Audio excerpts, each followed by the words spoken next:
Good morning, my dear students. This is Somasundari. Today we are discussing about History Unit 4. The topic is Towards European Union. Before starting the class, I will ask few questions from previous topic. Are you ready? Okay, let's start. Question number 1. Suez Canal crisis in dash. Suez Canal crisis in dash. Answer is 1956. 1956. Question number 2. North and South Vietnam were formerly united as one country in dash. North and South Vietnam were formerly united as one country in dash. Answer is 1976. 1976.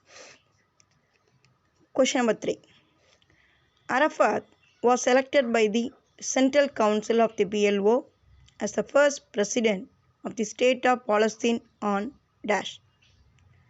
Yasser Arafat was elected by the Central Council of the PLO as the first president of the State of Palestine on dash.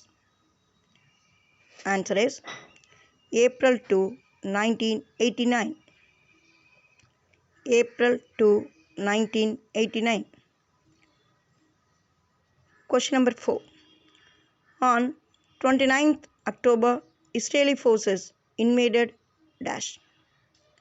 On 29th October, Israeli forces invaded in dash. Answer is Egypt. Egypt. Question number 5. Israelis air battled with Syria in dash. Israelis air battled with Syria in dash. April 1967. April 1967. Question number 6. Geneva Conference held in dash. Geneva Conference held in dash. 1954. 1954. Question number 7. With a population of 16 million, North Vietnam became the communist state with dash as president. With a population of 16 million, North Vietnam became a communist state with dash as president. Answer is Ho Chi Minh. Ho Chi Minh. Question number 8. The city of Saigon was renamed as dash. The city of Saigon was renamed as dash. Answer is Ho Chi Minh City. Ho Chi Minh City. Question number 9. Who became the chairman of the PLO's Executive Committee in 1969? Who became the chairman of the PLO's Executive Committee in 1969? Answer is Yasser Arafat. Answer is Yasser Arafat. Okay, I hope you are all got correct answer, isn't it? Well done. Now we are going to today's topic, towards European Union. First, I will explain Council of Europe. The Council of Europe is an international organization founded in the wake of World War II to uphold human rights, democracy, and the rule of law in Europe. Council of Europe founded in 1949. It has 47 member states with a population of approximately 820 million. One of the momentous decisions taken in the post-war II era was to integrate the states of Western Europe. In doing So the Europeans wanted to prevent further European war by ending the rivalry between France and Germany, to create a united Europe to resist any threat from Soviet Russia, to form a third force in the world to counterbalance the strength of the US and USSR, to make full use of the economic and military resources to Europe by organizing them on a continental scale. In May 1949, 10 countries met in London and signed to form a Council of Europe. The Council of Europe, with headquarters at Strasbourg, was established with a committee of foreign ministers of member countries and a consultative assembly drawn from the parliaments of foreign countries. How does the decision-making process in the Council of the European Union work? Well, the Council is one of the three main institutions of the EU, with the Commission and the Parliament. It is composed of national government ministers from each of the 28 member states. Ministers represent the interests of their own democratically accountable governments. The Council and the Parliament consider, amend, negotiate and adopt EU legislation, normally proposed by the Commission. That is the ordinary legislative procedure, also known as co-decision. It sounds simple, but it's not that easy. Under the ordinary legislative procedure, the Council and the Parliament are on equal footing. If they reach agreement, they can adopt the legislation at first reading. If not, there is a second reading. If following the second reading, the two institutions still can't agree, a conciliation committee is convened. Since 1999, 67% of ordinary legislative procedure files have been concluded during the first reading, 24% during the second reading, and only 9% through conciliation.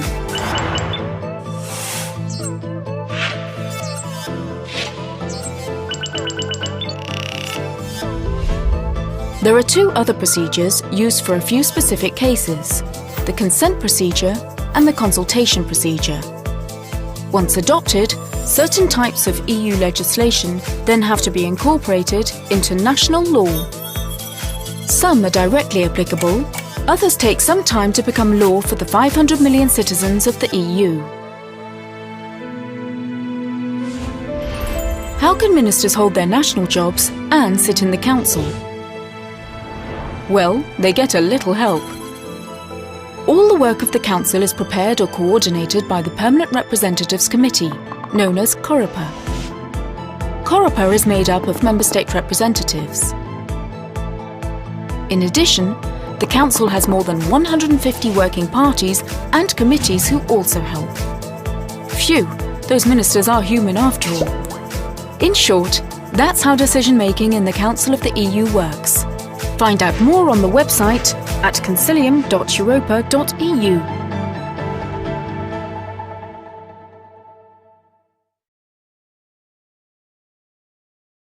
Next, European Coal and Steel Community. European Coal and Steel Community was an organization of 6 European countries created after World War II to regulate their industrial production under a centralized authority. It was formally established in 1951 by the Treaty of Paris, signed by the Belgium, France, Italy, Luxembourg, the Netherlands, and West Germany, who was the founding member of ECSC. Belgium, France, Italy, Luxembourg, Netherlands, and West Germany. The ECSC was the first international organization to be based on the principle of supranationalism and started the process of formal integration, which ultimately led to the European Union. ECSA signed the Treaty of Rome, which established the European Economic Committee or the European Common Market with headquarters Brussels. Next, European Economic Community. The European Economic Community was a regional organization that aimed to bring about economic integration among its member states. It was created by the Treaty of Rome of 1957. Upon the formation of the European Union in 1933, the European Economic Community was incorporated into the European Union and renamed the European Community. The European Economic Community eliminated barriers to the movement of goods, services, capital, and labor. It also provided public policies or private agreements that restricted market competition. A common agriculture policy and a common external trade policy were evolved. European Common Market was a remarkable success. Next, Single European Act. The Single European Act was first major revision of the 1957 Treaty of Rome. The Act set the European Community an objective of establishing a single market by 31st December 1992, as well as codified European political cooperation, the forerunner of the European Union's common foreign and security policy. It was signed at Luxembourg City on 17th February 1986 and at The Hague on 28th February 1986. The Single European Act came into effect on 1st July 1987 under the Delos Commission. The Single European Act came into force on July 1st, 1987. It significantly expanded the EEC's scope, giving the meeting of the EPC a legal basis. It also called for more intensive coordination of foreign policy among member countries. According to the SEA, each member was given multiple votes depending on the country's population. Approval of legislation required roughly two-thirds of the votes of all members. European Union. The Maastricht Treaty, signed on February 7, 1992, created the European Union. The European Union is a political and economic union of 27 member states that are located primarily in Europe. The European Union has developed an internal single market through a standardized system of laws that apply in all member states in those matters and only those markets where members have agreed to act as one. European Union policies aim to ensure the free movement of people, goods, services, and capital within the internal market. The monetary policy and a common currency to replace national currencies managed by common monetary institutions were subsequently planned and implemented. Today, the European Union has 28 member states and functions from its headquarters at Brussels, Belgium. Next, fall of Berlin Wall and end of Cold War era. The division of Germany into West and East led to glaring differences in living standards. West Berlin's economy became prosperous thanks to the support received from the West under Marshall Plan. In contrast, the USSR had little interest in developing the economy of East Berlin. Further, people in East Berlin suffered from lack of democracy and freedom.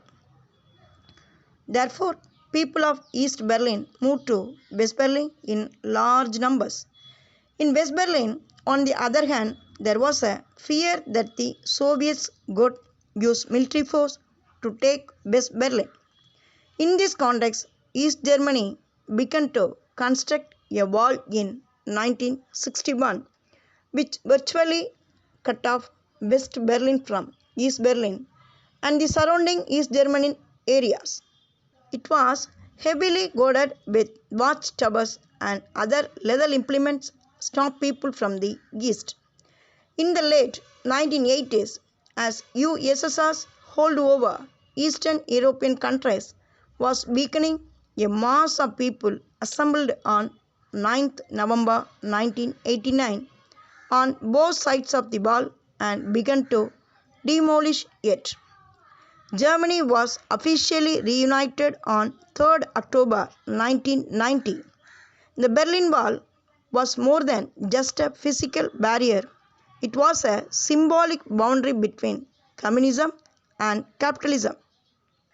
With the fall of the Berlin Wall, followed by the collapse of Soviet Union, the Cold War era came to an end. Now, short note on Helmut Kohl. The Helmut Kohl, Chancellor of West Germany from 1982 to 1990, and played a crucial role in integrating East Germany into West Germany in 1990. He thus became the first Chancellor of the unified Germany after 45 years of division. With French President Martin Kohl was the architect of the Maastricht Treaty, was established the European Union and the Euro currency. Next, disintegration of the Soviet Union. In the 1970s and early 1980s, the Soviet Union continued to retain a strong and dominant position in international politics. However, its economy was suffering and was unable to match the productive capacity of the First World. In 1985, Michael Korpachev took over as head of the USSR. Korpachev spoke about the need for openness and reform, but his commitment to reform, apart from the opposition within the ruling Communist Party, did not match the resources available to USSR. In the middle of the 1980s, about one-third of the total GDP was going to the military. In order to maintain parity with the US in the context of President Reagan's Star War program, it's become necessary for the Soviet Union to allocate more funds to the military. The increase in military budget further strained the Soviet economy. The year 1988 saw the first mass protest, first in Armenia and then in the Baltic states. Earlier, Soviet regimes used severe repression or called Sputsk uprisings. Korpachev would not take resorts to such brutal measures. The Chernobyl disaster, a major accident in a nuclear plant in Ukraine in 1986, was another blow. Korpachev made moves to stabilize his position by reliance on conservative forces on 1989 and 1991. But on each occasion, he was interrupted by massive miners' strike which came close to cripple the country's energy supplies. The East European communist states under the Soviet umbrella were also in deep economic and social crisis. Korpachev's decision to loosen the Soviet control on the countries of Eastern Europe created an independent, democratic momentum. A series of workers' strikes undermined the communist regimes first in Poland and then in Hungary. A wave demonstration that swept East Germany led to demolition of the Berlin Wall in 1989. Subsequent to it, regimes in Czechoslovakia, followed by Bulgaria, fell. An attempt by Romania's Nicolae Ceausescu to resist wave of change by shooting down demonstrators ended in his execution by firing squad. Under the command of his own generals, the televised images of the shooting and the fall of the Berlin Wall galvanized the process of the breaking of the communist world. In 6 months, the political map of half of Europe had been redrawn. Kopassev made a last attempt to take a hard line against his optimist, only to be challenged by the second great miners' strike in 1991 and huge demonstrations in Moscow. In response, conservative forces in his government attempted to take hard line without Kopassev. They used troops in Moscow instead in Kiev and held Kopassev under house arrest. But other military units refused to back them, and as a result, power fell into hands of Boris Yeltsin, a reformer backed by the West. In the meantime, 3 Baltic states had formally left the Soviet Union. They were admitted to the UN as independent countries: Estonia, Latvia, and Lithuania. In November 1991, 11 republics announced secession from the Soviet Union. Instead, they declared they would establish a commonwealth in independent states. On 25th December, Kopassev announced his resignation. For 6 days, Soviet Union continued to exist only in name, and at midnight on 31st December 1991, it was formally dissolved. The USSR was no more. Now, write short note on perestroika. The perestroika means restructuring. Refers to the program introduced by Mikhail Gorbachev in the late 1980s to restructure Soviet economic and political system. Along with the policy of glasnost, perestroika was intended to energize Soviet economy, which was lagging behind the developed countries of the capitalist world. Next, glasnost. Glasnost means openness. The glasnost was a policy of ideologically openness introduced by Mikhail Gorbachev along with perestroika in the 1980s. Under glasnost, there were more openness. Writers who had been censored earlier were rehabilitated, and there was space for criticism of politics and government. Children, now we are going to end of this session. I hope you are all observing the class properly, isn't it? Well done. Students, reading practice is very, very important. So you must read 2 times today's topic. Tomorrow, I'll ask few questions from today's topic. So read properly. Okay? Thank you, children. See you next class.